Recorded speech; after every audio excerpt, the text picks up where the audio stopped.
What time is it? What time is dinner?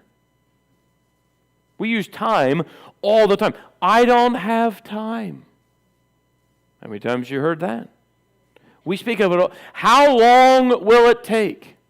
It always is framed around time. It's extremely valuable. There's a little poem entitled Just a Minute. You remember this poem? Maybe you've heard it. Just a tiny little minute, only 60 seconds in it. Forced upon me, can't refuse it, didn't seek it, didn't choose it. I must suffer if I lose it, give account if I abuse it. Just a tiny little minute, but eternity is in it.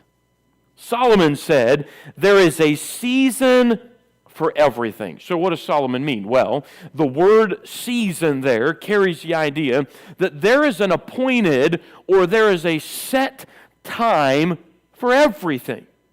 And then he goes on to tell us some of what those look like. Now, this is the most inclusive list in the Scripture, but it certainly is not all inclusive. There's more things you could add to this list, no doubt, than what's found in these 8 verses, but there's an appropriate time for everything. The word season carries the idea that there's a set appropriate time for all of these things that are listed. So let's look at them. Beginning in verse number 2, he tells us about them. Letter B, there's a time of commencement.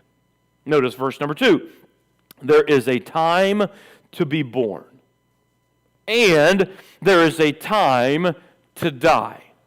Well, that's pretty basic. There's a time for you to be born, and there's a time for you to die. Verse 2 through 8 almost really tells us what happens between birth and death. Here's a listing of the things that take place during that time. Did you know you don't have any control over either one of those?